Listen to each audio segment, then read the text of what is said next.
Okay, so this is going to be part 2 of chapter 10.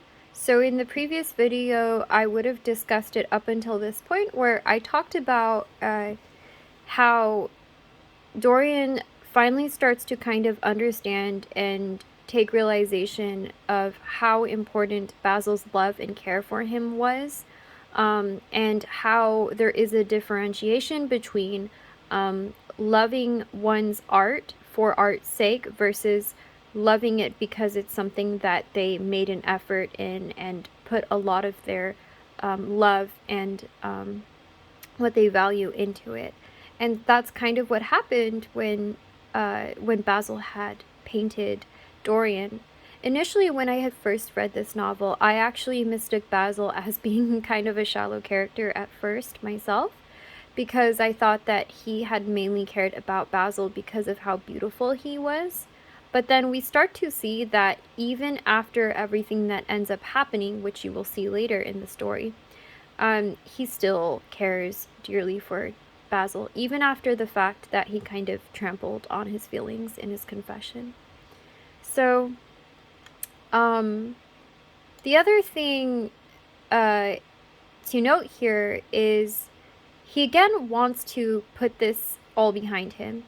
And it shows that Basil sort of resembles the angel on his shoulder that he did not take advice from when we see, yes, Basil could have saved him, but it was too late now. The past could always be annihilated.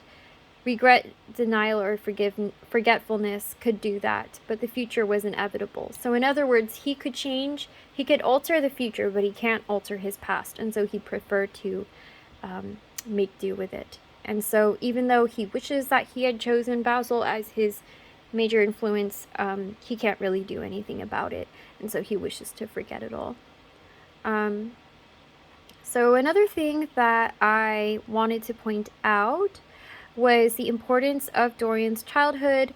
In one of your questions, you will have gotten a question about what the difference is between nature and nurture. This is a question that normally we ponder in psych courses, but the idea of nature versus nurture is nature is more like how your biological makeup affects you. You know, what are things that we get from our family, from our parents, from our grandparents, from our family tree, from our blood, whereas nurture is more of your environment and how your environment shapes you instead. So that could be, you know, how you are taken care of by your parents, the kind of people that surround you in your life, the kind of people that surround you in all different stages of your development, such as when you are a baby to when you are a toddler to a teenager and so forth, and how those kind of experiences shape us and mold us. Now, I think it's a fitting topic to explore, so that's why I chose that as a question for Dorian Gray, because I want you to kind of formulate your own opinions and thoughts on, is Dorian shaped mostly by nature or nurture or a mixture of both even? And why do you think so? And could something have happened differently had he actually had his family to guide him when he was growing up? So it says here, and this is when Dorian goes up to the basement to where his family's, or to where his school days were as a young child. It says that it appeared to Dorian to have but little changed. It's almost like this part of his childhood is frozen in time. There was the huge Italian cassone with its fantastically painted panels and its tarnished gilt moldings, in which he had so often hid himself as a boy. There the satin-wood bookcase filled with his dog-eared school books. On the wall behind it was hanging the same ragged Flemish tapestry where a faded king and queen were playing chess in a garden, while a company of hawkers rode by, carrying hooded birds on their gauntleted wrists. How well he remembered it all. Every moment of his lonely childhood came back to him as he looked round.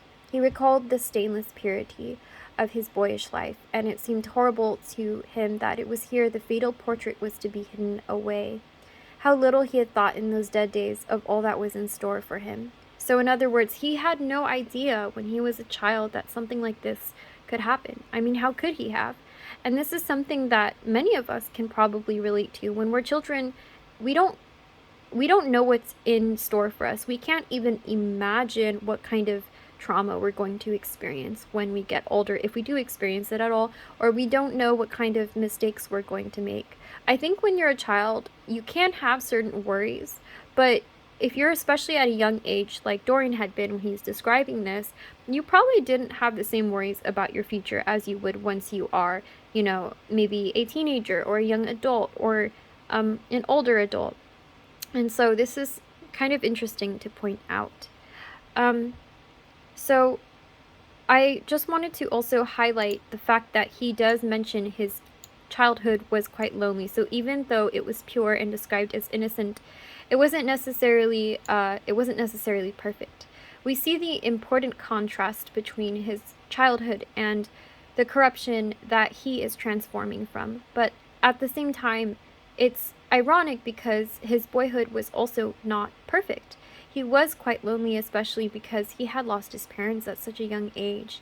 And this also might suggest that he was even more impressionable due to that fact. So again, something to ask ourselves is, do you think that Dorian would have turned out differently or been influenced differently if his parents had both survived? I don't know if there was anything other than one or two more texts that I wanted to look over.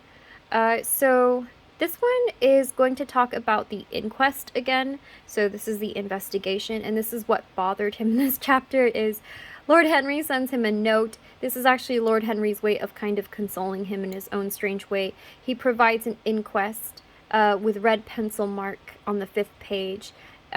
So it says, an inquest was held this morning at the Bell Tavern. I'm going to kind of like skim through it.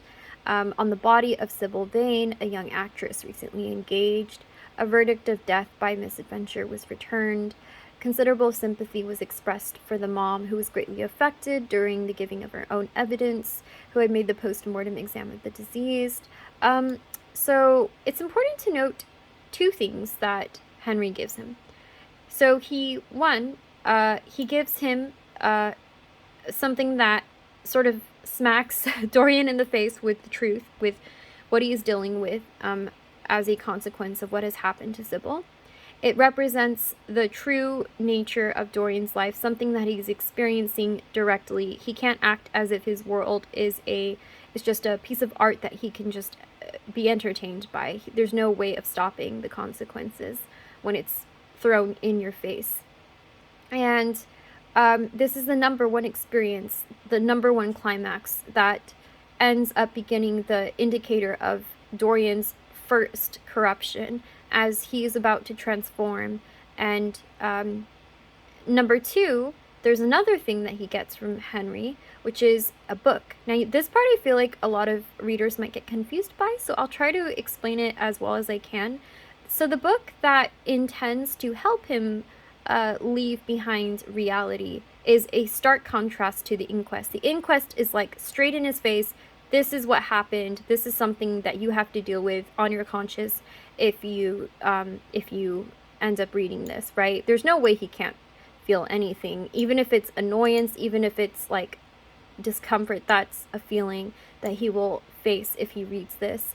But the second book is kind of like this labyrinth that he gets immersed into, and it's a plotless story that just talks about a lavish lifestyle spent. And this book is going to foreshadow how Dorian ends up living after he transcends from his innocence.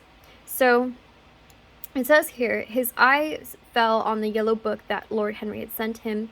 What was it? He went towards the little pearl-colored octagonal stand that had always looked to him like the work of some strange Egyptian bees that wrought in silver, and taking up the volume flung himself into an armchair and began to turn over the leaves.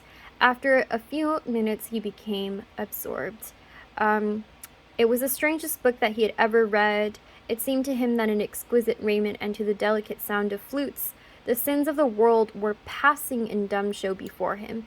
In other words, it's like it's parallel. Him flipping the pages is like him flipping away the sins that are in his true reality that he has just committed regarding Sybil. And suddenly he's like in this dreamlike state. things that he had dimly dreamed of were suddenly made real to him. He's able to be fully engrossed in this book and not have to think about his own true life.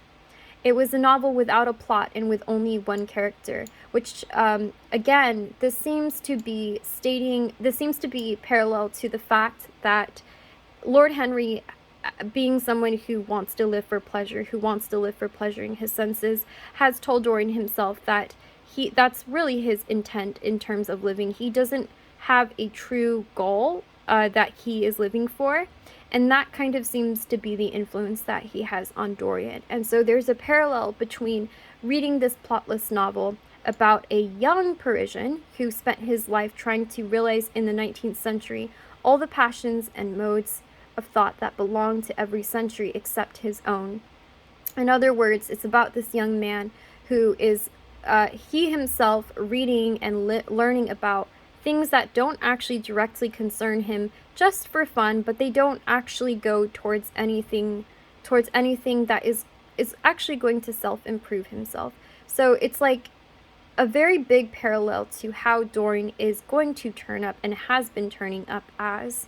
It even says the style in which it was written was that curious jeweled style, vivid and obscure at once, full of argot and of archaisms, of technical expressions and elaborate paraphrases.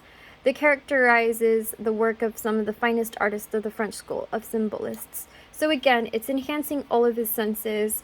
It even says here it was a poisonous book. The heavy odor of incense seemed to cling about its pages and to trouble the brain. So he's using a lot of sensory detail. So it coincides with Henry's preference of living, which is to continue pleasuring his senses. And it's really interesting because even Dorian himself tells Henry that he didn't necessarily enjoy it per se. It says, I didn't say I liked it, Harry. I said it fascinated me. There is a great difference. So despite the fact that he couldn't take his eyes off of the book, something about it bothers him. And this is probably his own conscience bothering him. There's probably a direct parallel to the character in the story and he himself.